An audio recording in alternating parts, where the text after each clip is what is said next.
I want to make sure that you know how to elevate your business with the Enneagram. And we're going to talk about success secrets so that you can really become the best version of yourself in every way that you operate.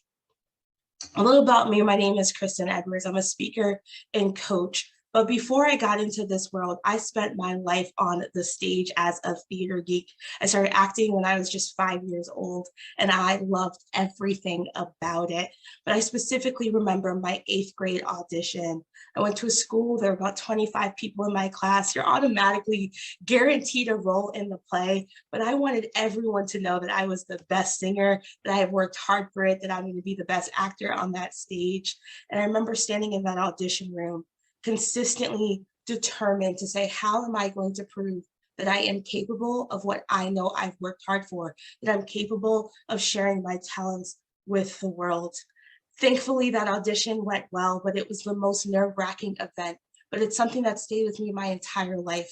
Whether you've done performing arts or sports or something else, you know that the auditions, the tryouts are the hardest part of the game. For many of you, if you haven't done sports or performing arts, it could have been just watching someone on So You Think You Can Dance or American Idol. You see all of the nerves on their face, sometimes physically in their body, as they take everything that they have and they're laying it out on the stage, allowing someone else to decide what their fate might be. And then it continues for us. For me, I was always the youngest, not only just among my siblings, but in my class.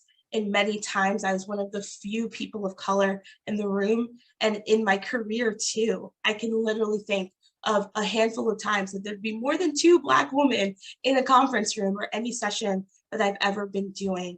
But I was a very analytical person, and it stayed with me my entire life that one, I felt like I had to prove that I was special, unique, and individual. So I went to college and decided to become a math major. How else are you going to stand out as a Black woman? By running towards the numbers. But how do I explain being a theater lover as well as being a math major? I felt the inner turmoil, and I started to accept the label that other people had put on me as being the weird girl. It didn't make sense. All of the other people who did theater were either theater majors or English majors. I was the only one doing anything logically or analytically oriented. Inside that math classroom, again, there were 4 women in my major. I was the only one of color. And in my career, consistently sitting in a room where I'd be one of the few among 20 or 25 people in a particular team. But I always wanted to know how I could get better, prove myself, and I became obsessed with personality tools, from Myers-Briggs to DISC, StrengthsFinder, you name it. But I became obsessed with the Enneagram because it literally read my rights. I saw everything about myself, who I am, and how I'm meant to show up in this world. It explained everything that I thought made me the weird girl, and I learned to own and embrace my identity so that I could now identify as wonderful. Although you'll still hear me call myself the weird girl along the way. But today I want to make sure that you can take those same wonderful tools that I gained from the Enneagram and allow you to now simplify, magnify, and amplify the work that you do within your business and with the people that you serve. That starts by setting clear intentions. Not just why are you here during this summit, but why are you doing the work that you do? Why did you choose your profession, your career, whether in corporate, on a side hustle, or a full-blown business? It doesn't matter what stage you're in. Get really clear on why does this matter to you. And then you can also use that Enneagram to help you make the next level decisions, always striving for more, becoming better, greater, more diligent in the work that you do. But it always happens when we trust ourselves and we can trust in our own abilities. So again, there's a lot of different personality theories out there. I studied trait theory actually as it continued in school, changing my major from math to dropping that to a math and computer science minor, but I had an organizational major. And then on the flip side of it, went on to get my master's in leadership development. And I studied trait theory of personality because one thing that I realized is that when you know your true self, it brings an awareness within you that you get excited about the growth process, changing for the better, making the world a better place, and obviously getting to leave your mark on how you shine, not just by looking different or sounding different, but really bringing new ideas and making the world what we believe it really gets to be. Now, there's a lot of great tools out there. I'm biased towards the Enneagram, but whether it's human design or something else, it's completely up to you to choose how you want to apply it. The important thing is knowing that it doesn't put you in a box. It actually gives you the foundation for you to stand on top of that box and embrace your true self along the way. So what is the Enneagram? Because if you've seen it, it's a lot, and I totally get it and agree. First off, I grew up, like many of you, probably in a Christian household, and these were symbols I was told to run away from. And so it took me some time to warm up and understand it. But this is actually a Greek symbol, and the word itself means Greek, meaning diagram of nine or drawing of nine. And the reason it's a circle is because we are all connected as humans. We can look like a different number on different days because, quite frankly, we are a combination of our heart, our head, and our body, right? It all comes together, but you get to choose how you want to show up. The Enneagram itself defines our personality types. It helps us to describe those individual behavior tendencies, our motivations, our desires, our triggers, and really how we get to choose to show up in the workplace and as business owners. Probably, if you've heard of the Enneagram, most likely on social media, it started with dating and relationships. But if we think about where we spend our time, as much as we might love our partners, we spend a lot of our time at work. So why not build the relationships that you get to be strategic and building a business that adds to your bottom line? Now, in understanding the Enneagram, this grid is interesting, and I acknowledge that. But I want to break it down and make it simple for you. And this is where we'll spend the majority of our time today. First off are the Enneagram triads. So there's the feeling triad, also known as your heart triad, again, kind of centered from that emotional state of being. There's your thinking triad, also known as the head triad, kind of grounding everything with your thoughts before your actions or your feelings kick into place. And the instinctive triad can also be known as the body or gut triad.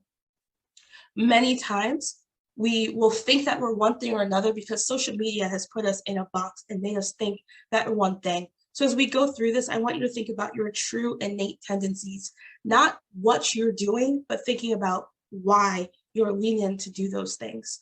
Starting off with the 2, and sorry for those of you who like to do things in order, the 2 is actually the beginning, and that's how you know I didn't create this either. But the 2 is identified as the helper. As a helper, you're known as someone who's always willing to serve, giving the shirt off your own back. What can I do for someone else? The 3s are known as the achiever, always striving for success and wanting to be accomplished in the work that they do. And the 4 is known as the individualist, really trying to be unique and different and setting out so that everyone can see how unique and special they are in the work that they're doing. What brings the 2s, 3s, and 4s together is that they're all driven by their heart, their emotions, their feelings. And secretly, all 3 of these types are people pleasers. I'm helping so that you can see how kind I am. I'm achieving so that you can see how smart, talented, brave, beautiful, whatever fill in the blank is good enough that I am.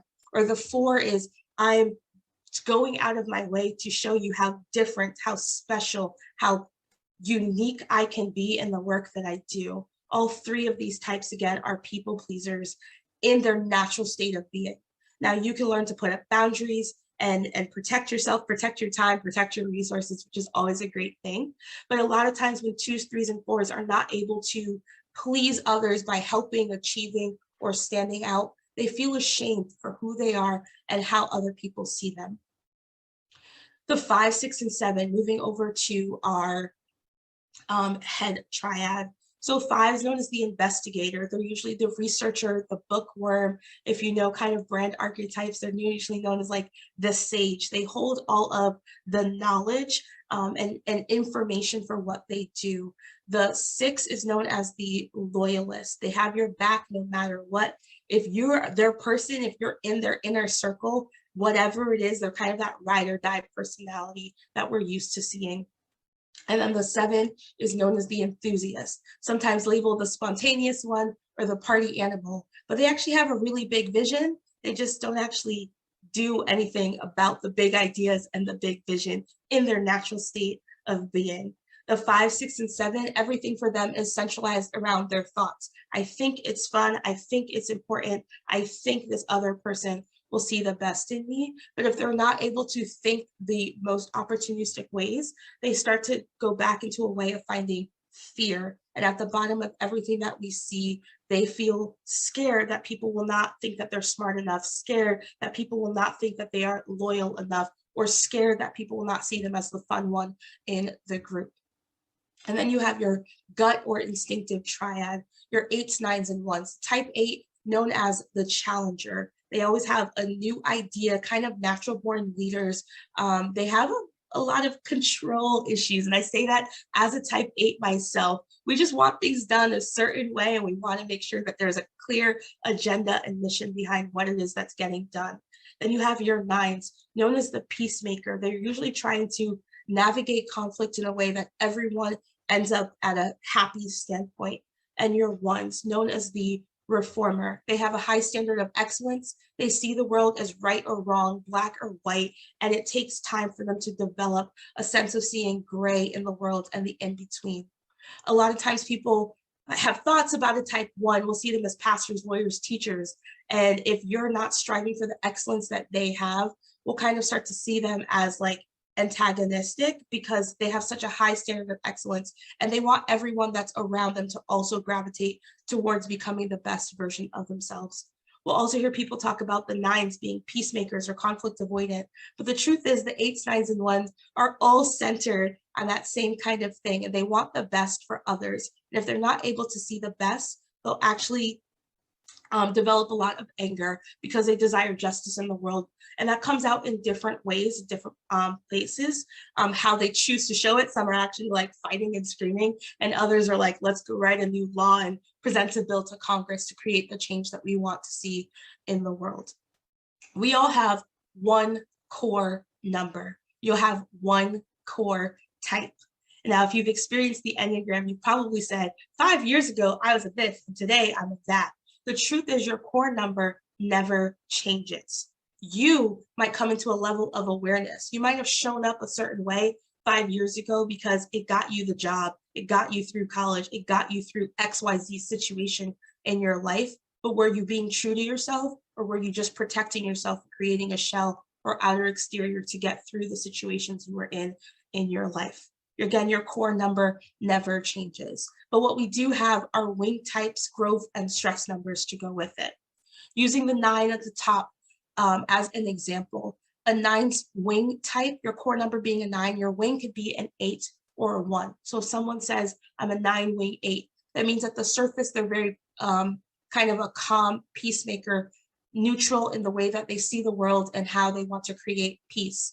However, there are times where if they don't see the peace that they want, they will take control in the situation to create the peace. You can almost think of mom, right, navigating her children in different things of like, I want peace in this house, so you go here and you go there along the way. That is one way to see like a 9 wing 8. A 9 wing 1 is someone who, again, I want peace and justice in my world. Martin Luther King Jr. was actually an 8 wing 9, Barack Obama being a 9 wing 1. So both striving for change in the world of how they wanted to see it and fighting for the good that they believed in.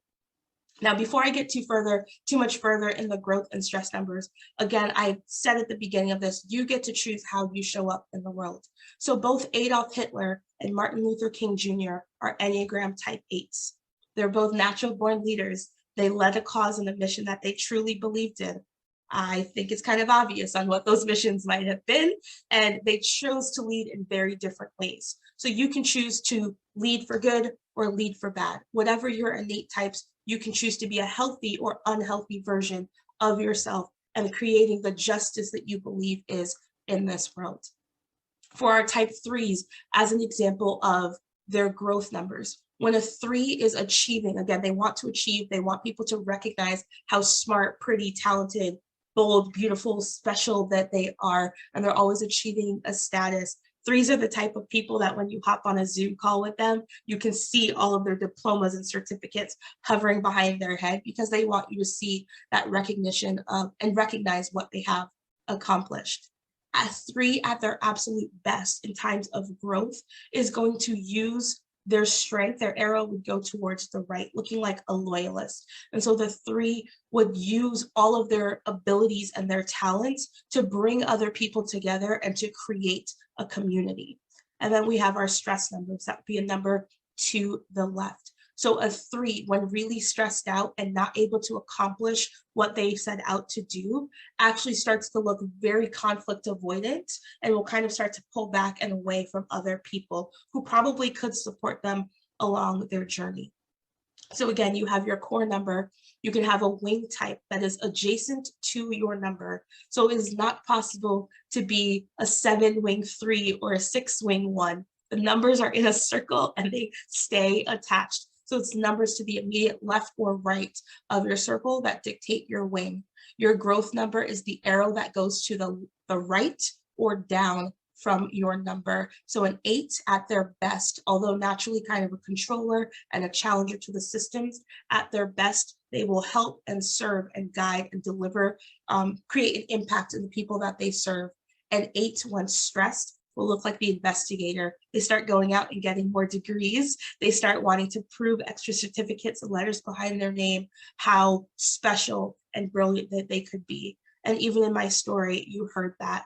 I wanted to prove what I could control in my life by choosing my major, by getting a master's degree, by earning the role in a particular play. And I did it time and time again to prove that I was smart enough and capable enough and talented enough in the work that I've done. But as I've realized that about myself and grown into who I am at my best, I now turn around and take the Enneagram knowledge that I've learned and helping others to say, this is who I am. Take it or leave it, but this is how I'm going to show up as the best version of myself. And I now use that knowledge to help others in the way that they're doing. So I hope as you look at your core number and also your wings and your growth and stress numbers, recognize how you can change those stressful moments into an opportunity for growth to become the best version of yourselves and impact others in the work that you do every day in your business. Now, a reminder for each Enneagram type.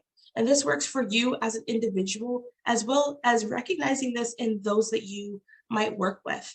I always love to kind of know Enneagram types of people that I've been working with on a consistent basis, because it helps me communicate in a way that resonates and lands with them. I'm not forcing them. If they're like, I'm not into that stuff, it's totally acceptable. And again, you can use this with a lot of personality tools, but making sure that you find a way to say, I want to make sure that we can collaborate and communicate effectively to always add to the bottom line, to serve our clients, to make an impact, or whatever your mission might be as well. So reminders for each Enneagram type. If you're a type 1, your success does not define who you are, and you don't need to fix everything at all. Just let it go. You don't have to fix every single broken system in the world. You can fix one of them, and that obviously is a good thing. We do need to make change, but recognizing where you are and where you can serve best. If you're a type 2, recognize that saying no to other people will reduce that feeling of burnout, and it allows you to then make greater impact, AKA set boundaries and say no to people. And then for a type 3, our communication fosters cooperation. And again, it adds to the bottom line. As you communicate your goals, let people know, hey, this is what I'm striving for. Those that agree with you will come alongside you and will give you the boost that you need to reach your next level of success. For type 4s, your innovative ideas will spark curiosity in others. And again, they'll be able to collaborate with you along the journey. For type 5s, recognize that you can take action and learn by doing, and that you do not need to do all of the knowledge seeking on your own. Lean into a community of people that are caring and understanding around you. For type 6, your natural loyalty trait allows others to feel safe in sharing their ideas with you, and that allows them to then go out and make their impact on the world as well. For type 7s, your enthusiasm is contagious, but it's also okay to relax and know that you're still valuable. For type 8s, your standards give others permission to hold their standards. And for type 9s, as a default, you can always blame the contract when people are always asking to add to the scope of work or to add one extra thing, recognizing that you can ask for an increase in compensation or figure out a way to negotiate because it was not in the additional writings, the guidelines, the contracts or agreements that were written at the beginning. And so whether you are this core personality type, or maybe you've been operating your business out of a season of stress, and so maybe it's not your core number, but your stress number that you want to look at and say, these are changes that I need to make. And then when you work with other people that might be one of these particular types, recognizing that this is a way that you can communicate with them as well to hold to those standards and always achieve the success that you're looking for. Now, always consider how you communicate with other people. Resist the desire to type someone based on common assumptions. Especially as Black women, we like to assume that we're all type 8s. Can't tell you how many women of color by default say, I'm a type 8. We have learned certain things based on our society, our upbringing, our cultures that make us look on the surface like a type 8. But think about why you do what you do. Is it to get recognition from others? Is it to be validated? Is it to prove that you're smart enough? Are you doing it for justice? Are you doing it out of shame, fear, overcompensating for other things? So don't assume you're a particular type until you've really done the research and self-reflection. And also don't assume that someone else must be a type 3 because they came across in a particular situation as well. You can use the Enneagram to spark understanding of other people, whether in your teams, in your workplace, whether one-on-one conversations in personal or professional relationships. This is a great foundational setting of saying, how can I support you better? How can I reward your hard work? How can I keep you motivated? Some people are motivated by money, others are motivated by influence, and some people just want some fame and recognition and the spotlight and attention for 5 minutes. Recognize what that is and help bring that to that person so that they're always continuously helping and supporting your vision as well. The Enneagram is not designed to pigeonhole anyone. And so again, it is not designed to put you in a box. It allows you to have a platform to stand on, to embrace your natural abilities and show up as your best self. And then use the Enneagram to know how you can serve your clients. If you think about your marketing platforms, if you're a particular type, share that in your marketing to attract those that are going to benefit from the work that you do. If you don't want to become a better version of yourself, I'm not your person. And I say that in how I show up in every single situation of make yourself better so that you can make your business better and continue the impact that you want to make in the world. And so that helps with my core Enneagram number, but also who I am as an individual. And so openly use the language that you gain from your awareness of your Enneagram type to share that with others in the work that you're doing. And then be sure to obviously not just absorb this information, especially if you're a type 5, don't just absorb this information, but activate and accelerate in the work that you're doing. Make decisions on how you can simplify things with clear intentions, with a clear vision, and communicate that vision with others. You can really hone in on what you do and how you do it, amplify your zones of genius when you really accept how the Enneagram helps you grow your self-awareness. And the best part is that you get to expand and amplify what you do when you have a clear strategy, because you can also use the Enneagram to align to your business goals, to align to your communication. So from marketing to sales to client and customer onboarding to the exit interview and all the way through, you can use the Enneagram to build your business strategy. Thank you so much for hanging out with me, and I hope to connect with you all soon.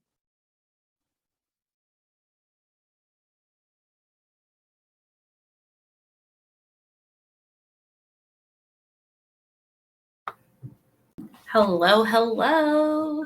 Hey girl, that was so amazing. Like just Thank so you. deep, like somebody in the chat said. Yeah, it was so great. Watching this chat has been phenomenal. So thank you all for hanging out on a Juneteenth on a Sunday and taking time to still pour into yourselves. So hello and welcome everyone.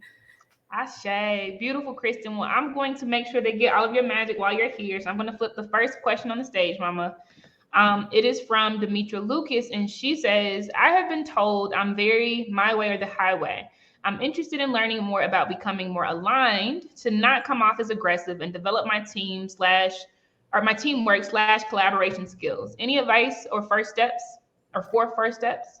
Yeah. So how you are is who you are. So if you do see things in a very black or white type of way where I'm right and everyone else is wrong, awareness is the first step in every single thing. You can't even make a decision without knowing where you are first. And so it's fine if that's who you are and you're being honest with yourself, but also make sure you take 5 seconds or 5 minutes to listen to what the other side is saying. You might hear a new perspective that might shed a light, and you're going to say, hey, I actually agree with you, but I was so busy and wrapped up in my own self, I didn't even realize that we have a commonality.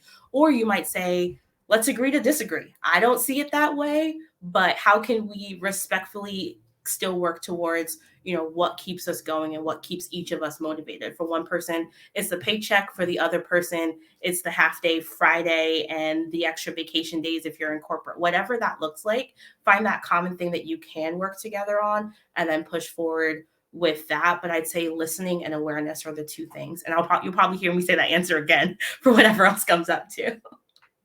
That's so dope. And that's so affirming, Kristen. I love how you just keep reiterating, because I think we'll have to, hear that a couple of times to accept it, that like you are what you are. Like, do not scrub it off, do not do mirror talk to change. Like, it is okay to be how you are and operate in that. I love it. And I want to say too, once we leave out of here, the chat, it's not gone, right? But yeah, it's not gone. But I just want to give people the benefit of getting the link if they need it to go ahead and take the test now that you've done. So could you drop that in there? While I bring up the other question, I'll read very slowly so you can concentrate. I know multitasking is not the best thing to do. No, you're good. I got the link ready. So it is in the chat. Okay. Also, if you go to my vendor booth, that link is one of my quick links as well to take the free test. So it's there for everyone. Yay. Super dope. Super dope. Okay. So I'm bringing up Tiffany Brown's question, and she asks, does your customer have to be your exact type? No, not at all. So similar to a job interview, and again, whether you work in corporate or you are fully an entrepreneur, if you've ever been on one job interview and they made you take a personality test without ever taking a chance to know you, it's the same thing. So you don't want to decide what someone is before you've had that time to really collaborate and work with them. So your customers can be any type. If you think about dating, marriage, even a long-term relationship, right? Your person could be any personality type, but you get to choose how you want to communicate with that person. You get to choose to listen to them or not listen to them. And so it's not the type that your customer is, but making sure that, especially if it is, coaching, consulting, some type of one-on-one, especially, that they know what they're getting into. So hey, I'm a Black woman. If you're racist, please don't give me money. You can give me money actually, but don't try to be my client, type of thing. And it's the same thing. Here's my personality. I'm a lot. If you hit my Instagram, it literally says I'm the Olivia Pope for online entrepreneurship, right? And what I mean by that is if you don't want somebody coming in, fixing problems, calling what it is, telling the truth. If you hate Olivia Pope, I'm not your person. If you don't know who Olivia Pope is, Scandal, Shonda Rhimes, go Google it, figure it out. But that gives people a warning of what my vibe is. I'm not sleeping with the president, but you know that I'm a boss when I step into the scene. And so if you don't want someone to organize, get things done, step back. And so that's what I mean by showing who your type is, but you can still go ahead and work with anyone. I'm going to meet you where you are. If you're in baby steps, we're going to do it in a very different way than if you're telling me you run a multi-billion-dollar corporation. So it's the same thing in how you do it. You want people to know what they're getting themselves into, but that doesn't mean you stop someone because of their personality type either. That's really good. And I want to tell everyone that Kristen, like she already mentioned, she does work with companies. She has a booth in the exhibit. So definitely check that out. The booth will stay up after this ends too, right? But just, make sure you go, because I'm sure she will have a whole flurry of people coming to her. Super dope, Kristen. So I'm going to give you another one. This is from our girl, Christina King. And she asks, how much of an impact does following the Enneagram have in each area of your life? So it's up to you, right? You always have the choice if you want to apply the Enneagram or not. Now, I said it in the presentation, and if you have, a preference for Myers-Briggs or human design or DISC or anything else. Like, the point is that you take the understanding and the knowledge about who you are and how you show up so that you can have an understanding. So you can choose if you want to apply it to your personal relationships. And there's so many people who literally focus on dating, marriage, that kind of thing. I've been seeing a lot on time in terms of like parenting styles. And so you can't type your children, but you can't understand how you show up as a parent, for sure. And so like that's the way that you can apply it in that. There's things for, it's less for friends, but the corporate stuff has been around definitely the last 20 years. There's been a lot on corporate consulting, team development, team dynamics, effective leadership, which is, again, my specialty and what I love about it. So you can apply it to every area of your life. There's people who do it in their finances. And I'm like, I've seen health coaches with the Enneagram, like you pick a thing, and there is a way to apply it. But again, the foundation of the Enneagram or any other personality tool is that awareness of yourself so that you can make very intentional decisions about what you are doing next. And again, examples of Martin Luther King and Adolf Hitler, like it is who you are, but you choose how you're going to move forward with that type of personality. Another example live, 2020 election, our Republican and Democrat nominees, I won't say their names so it won't get thing, but both of them are actually the same Enneagram type 6. And so again, however you chose to vote, which I'm hoping is a majority of most of the people here, but however you chose to vote, they actually both have the same Enneagram type. But one is definitely a healthier version of themselves than the other. And so again, you get to choose to apply it. And I actually did a podcast back in 2020 episode on, our president-elect and vice president-elect at the time and how their personality types got them elected. So Kamala Harris is a type 3 achiever to the core. That's why she tells everyone how many times she's worked her way up the ladder. But luckily for all of us, she also wants to make sure that although she's the first, she's not the last doing it. So again, it's always a choice on how to apply it, but you can also say like, I don't want to apply it to a particular area as well. That's so interesting. And Kristen, I'll tell you, I was familiar with and love, that had been my favorite thus far with Myers-Briggs. I was familiar with Strengths Finders. I found a lot of truth in both, but, you introduced me to the Enneagram, right? I know you kind of hit on this before. What about, I guess a two-part question, what about the Enneagram really resonates, I assume more so, right, with you than the others? And then the second part, do you leverage this heavily in the way that you do business with your clients? Yes. So all of my clients have no choice. We do the Enneagram at this point in time.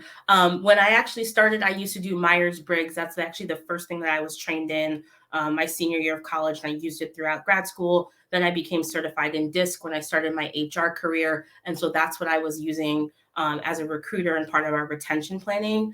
I found the Enneagram actually when my marriage was on the fritz. And, I was like, oh, this is interesting. Oh, this explains a lot. Let's not waste time in dragging out this divorce and hurry up and sign it. But then as I dug into that and understood more about it, I was like, this explains more about me than all the blame that I wanted to pass at the time. I was so excited to have personal development in a way that, again, like first time I took that quiz, I was like, who wrote this? How what's going on? Like I had all the questions. So if you've never taken an Enneagram, like it reads too many of things about you that it might be a little scary, but it was also so true. And to take some of the like little tidbits and tips that I've seen along the way and apply it, I became obsessed.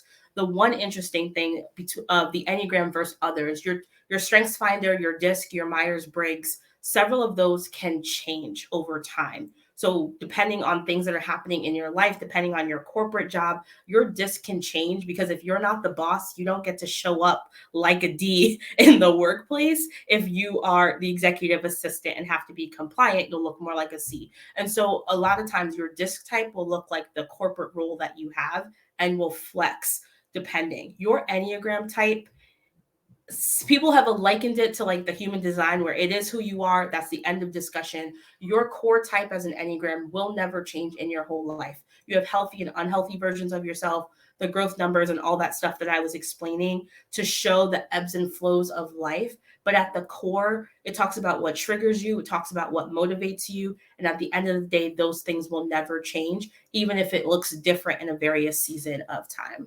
So that's why I love the Enneagram more than anything else. But I, again, will acknowledge I'm obsessed and biased. They are all good tools that are out there. But yes, all of my clients use the Enneagram with me. And I've also helped them, like if they're comfortable with DISC, I'll be like, here's how your Enneagram and DISC type work together to explain that. But Enneagram's what I do.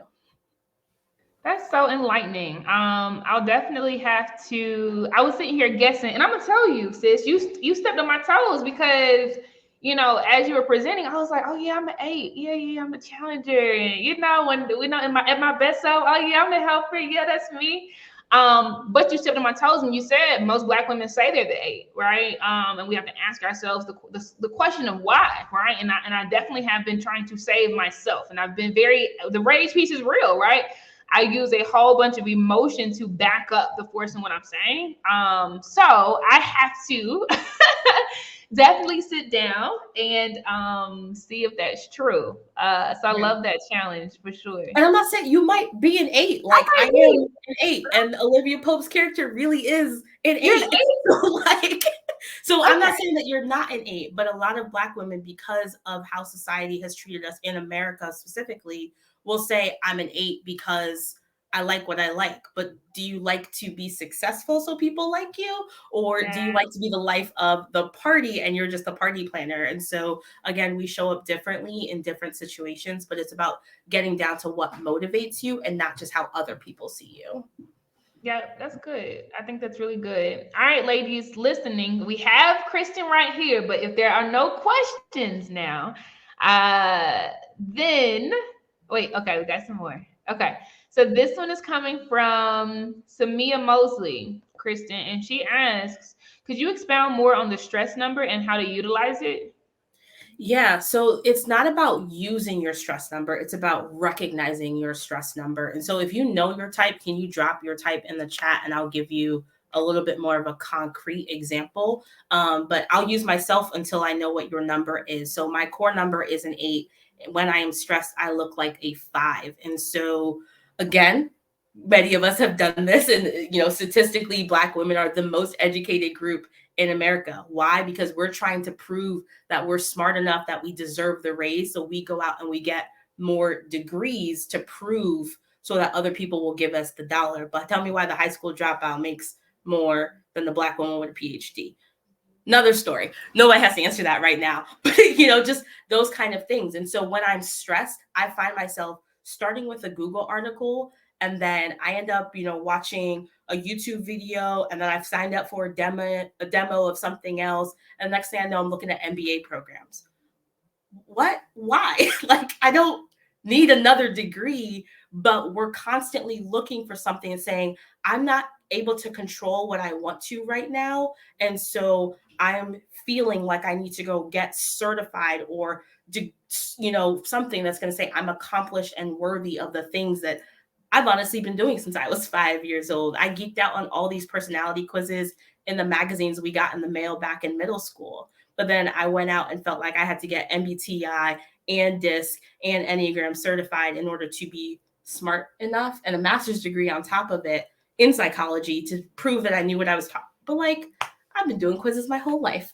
And then you just said that you're a type 1. So thank you. So a type 1, at their best, very high standard, or their core number, right? Very high standard of excellence. When they're stressed out and they're not able to, get other people to be motivated, to get other people on their level to that standard of excellence that they have, they start to say, well, you know what, let's just go have a barbecue.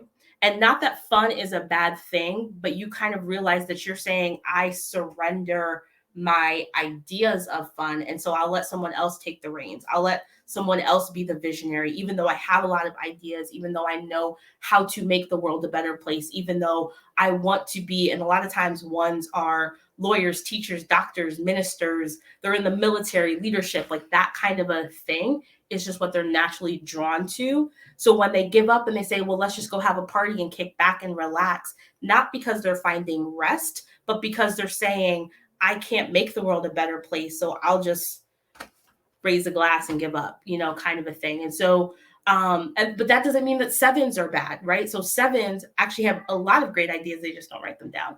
But sevens have a lot of great ideas. They have the big picture vision. They just need to partner with someone who is going to write it down and get them to implement a 3. Great partnership for 7s and 3s, right? So there's so much you can do with that, but 7s are naturally a life of the party, where a 1 only becomes the party animal when they've given up and surrendered. So that's how you start to recognize. But it's not utilizing it. It's saying, oh my goodness, I have given up. Oh my goodness, I'm looking at MBA programs again. Oh my goodness, I'm doing something that's putting me in a stress spiral, so I can stop myself, ground myself, and get back towards my goals, or take a nap, right? Sometimes you just need a nap and reset, but recognizing it so you can move forward. That's so good. That is so good. Now my mind is turning. I'm still thinking I'm the 8, but we will see. Like that you might be. I know, you gotta let me know afterwards when you take it. I do. I'm gonna hit you up, Kristen. Okay, so for anyone who needs it. So this one is from Dr. Alexis Davis, and she asks, how do you suggest to utilize this as a way to enhance sisterhood? Forgive me if I missed this. I don't think I covered this one, so that is an excellent question. I actually don't know if I've ever gotten that question before. So I do talk about team dynamics in general. And so usually whatever your core team looks like, that's a small business and there's 5 of you, or if you work in a corporation and like the core, 7 to 10 people that you work with day after day, that's usually who you want to focus on. You'd start with communication strategy. So here's how I communicate, here's how I share my vision, but here's how I'm also going to enhance my listening skills to hear how you're articulating your vision, getting behind the intention of something and not getting on someone's tone like they usually do for us Black women, right? Not getting like, oh, she's too much because her tone is a certain way, but what's the heart behind what is being said? Or just as much as any other stereotype that we've kind of experienced in our life, it's not about it's recognizing what's being said or what is the intention behind what is being said. Not everyone has a PhD in English to have this very poetic way of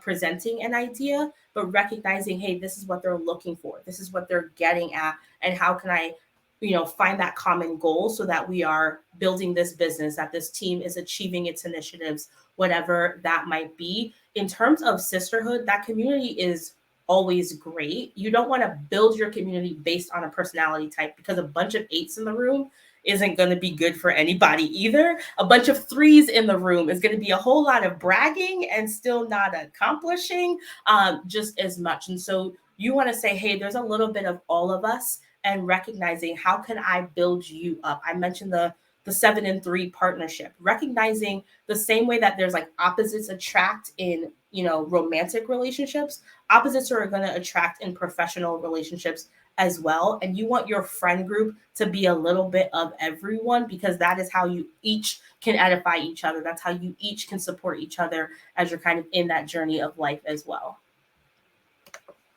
So good. So good. And then we have a question of clarification from Demetra Lucas. She asks, what do you mean when you're stressed, you look like a 5? I thought you said that you can't get a core 8 and a wing that isn't adjacent. Yes, got it. So you have your core number. So again, using myself as an example, your core number is as an 8. My wing type is a 7. And so like I was a cheerleader growing up. I was a theater girl growing up. Like I just want to have a good time and like have fun, while we're doing things. So I like control, but there's also a very part of me that's like, I want you, it's literally like how I've branded myself, right? Create your best life. So have a plan so you can go have some fun and live the life of your dreams. And so thinking about it in that kind of way. But when I'm stressed, I'm going to reduce myself instead of being how I naturally am. I'm reducing myself and jumping down the circle. And that's what those lines and arrows and stuff, if you Google what it is, looks like. And then you also have a growth number. So the number to my growth at my best, I'll look like a 2 and I'm serving others. But when I'm stressed, I'm looking up how to get another degree so that I can be qualified enough for something. Happy to give you an example if your core number on what your stress, growth, and wing numbers could look like as well. And Kristen, I can let me see if I can do this very quickly. I can show that graphic again, even if you want to talk through it. But just so she sees those arrows or those lines down that you're talking about, I'll make it really quick. Okay, it's not cute, y'all, but here we go. Can you see it, Kristen? I don't see it. You don't see it? Oh, it's coming now. There you go. Okay. Yeah, so all those lines that you see coming from the core number, again, the number that goes to the right or down is your stress number. The number that goes to the left or like up is your growth number. So a 5 in stress will look like an 8, but an 8 when stress will look like a 5. And this is not like the everyday stress of like the kids are fighting kind of a thing. I'm talking like stress, like to the point of, let's go get our mental health checked out. And that ebbs and flows in different seasons, but you say kids and they show up. So, ebbs and flows in different seasons and what it looks like, but recognizing again, hey, I'm not doing well or at my best right now. So I need to, go center myself and get back to what I'm meant to be in this world. Perfect. All right. And then you need some water, Kristen, you good? I'm good. Thank you. Okay. Because you've been going for a minute. So I got you if you need some water or anything. Okay. So this one is from Jasmine Prince, and she asks, can you talk about how you use your Enneagram number to build great teams and partnerships as an entrepreneur? I'm a 2W3, by the way. Awesome. So you're type 2 at your core. You want to help and serve. I would recommend that you partner with someone who's willing to do the research, like a 4 or a 5, even a 1. They're going to want to do the research and get the facts, the information. The financials are going to be in order. So you don't get to give everything away as a 2. And then your 3 type, your 3 wing, you naturally want to achieve and be successful. So you're like, I want to help people. And then I want them to turn around and thank me for helping them. Recognize that sometimes making an impact goes without a thank you. Give people their flowers while they're alive is definitely a thing, but it's also not everyone's thing. And so have that awareness that not everyone does that. And so maybe you have someone on your team who is not like a yes person, but every time they do see your success, they will reward it in some way. And so maybe having a 9 on your team, because they're a peacemaker, they're also going to kind of recognize and neutralize situations. So she just did a lot. Thank you so much, even though you're the boss, type of thing. Might be a good balance for you to have on your team. Also 2s and 3s, natural hard workers, kind of head in the sand and getting it done. So maybe having a 7 on your team is going to be like, hey, let's go to happy hour. Let's just be happy. Can we put 20 minutes on the agenda where we just talk about each other's lives and not work, grind all of the time? So again, when I mentioned having, a sisterhood with a little bit of everyone, as your team grows, not that you go down the list and say, we're missing this type, we need an extra one, but recognizing, again, this is what we need and that balance. And if you recognize that in yourself, even if it's not in business, go text a friend and say, hey, I need you to check me, text me every 3 weeks, please put it in your phone and make sure that I come back and, find that balance that I need. And so again, it's not about choosing someone based on their type, but as you know each other's types. And what I usually tell people, because there's less about the Enneagram in business than there is about dating and relationships, but your business partner, again, is a relationship you spend a lot of time in. So go ahead and Google the way that a 4 and a 7 looks in a marriage is how your business partnership is going to look in a marriage. Take out the intimacy piece, right? But how do we communicate? How do we understand each other? How do we encourage that person towards their goals and keep them motivated? And so look at some of those there's a lot more free tools when it comes to dating and marriage with the Enneagram, and understand how you're still going to be communication in what you're doing in business as well. So good, Kristen. And we'll have our final question/response, because Gina has raised her hand. So I'm going to bring her to the stage. You are a trooper for navigating this. And this is a complex workshop, right? Probably one of the most intricate ones. So I appreciate you for rocking with us for this long in the Q&A.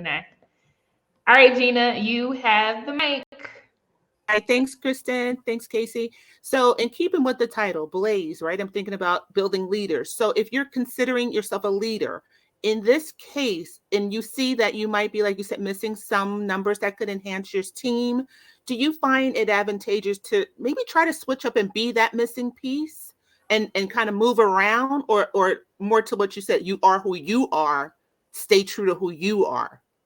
Absolutely stay true to who you are. So there's,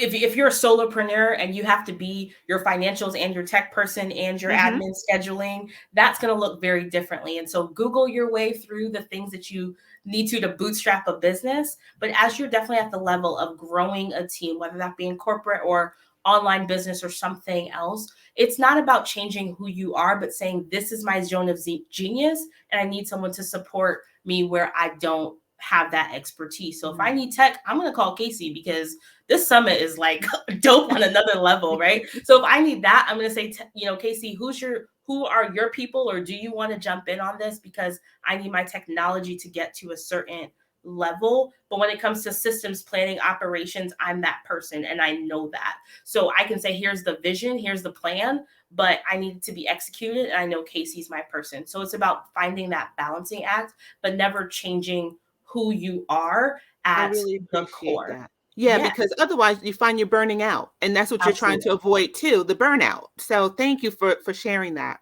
Absolutely. Great question, Gina. Thank you so much. All right, ladies, please clap it up, emoji it up, the little party confetti thing it up. Kristen, you are so incredible. And honestly, this was a very well-placed workshop, because you are now giving us the tools, not just to do all these things on the outside, but like you said, like to tap into our zone of genius, to be very, very self-aware. That is very hard for a lot of us, particularly because we don't take these tests, right? So I think this is so critical, because I think it enforces why we need other people, right? We need to operate in our zone of genius. We don't need to waste energies in areas that, we are not off the chain in, so we can find them people. Thank you so much, sis. Absolutely. Thank you so much for having me, and everyone. I'll be watching and listening in, but enjoy the rest of your Juneteenth. And Casey, thank you so much for putting this together for everyone. Thank you, beautiful. I appreciate you so much. All right, y'all. That was incredible. Again, make sure you visit Kristen's booth. She is, y'all have seen it, right? She is absolutely brilliant. And in her brilliance, she still finds the best ways to edify who you are, right? And remind you over and over and over again not to be anyone else, right? That does not come in plenty all the time. She's going to change a whole lot of people's minds, but as she is doing that work, she is definitely standing out, right? As a very unique individual. So definitely hit her up. I want to take this time to highlight people who are currently in the running to win prizes. Again, the top 15 win prizes. That is just how we do it. The Blaze Virtual Summit happens every 6 months. Yes. Some of you might be surprised about that. We don't do this once a year, because we do not believe in Blaze that you have to wait a whole year for Master to let you get together with the other 10 people that look like you. We want Black women to live in the land of plenty. There are plenty of us out there. We're just fragmented, right? So we do this every 6 months, right? The same length. It is fully 5 days. The quality ups honestly every single time. And I would just tell you now, folks, for fussing at me in December by saying like, why did you tell me to take off? I'm gonna tell you now.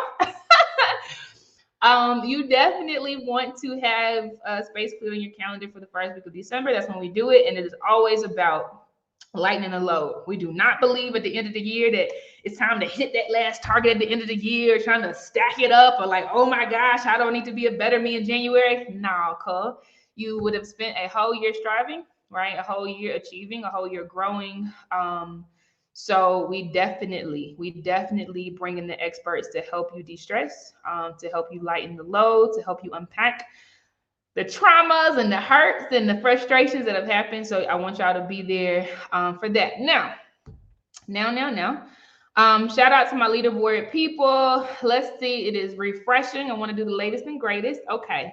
Number one with 8,435 points, we have our girl, Demetra. Demetra's been coming to the stage, raising the hands, going inside of the booths, commenting, chatting, emojiing it up.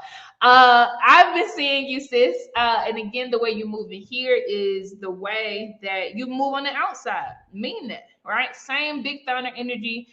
So you're holding down number one right now. We will announce the winners right after the closing keynote speech. That's coming very shortly, actually, in about an hour. Tiffany Brown, you are number 2. Tiara Davis, you are number 3. Chandra Mayer, you are number 4. Aaliyah Young, you are number 5. Samia Mosley, you're number 6 right now, mama. Number 7 is Courtney West. Number 8 is Andrea Kwok. I hope I got that right, sissy. Number 9 is Shayla Terry. Number 10 is Gina Green. Okay, Gina.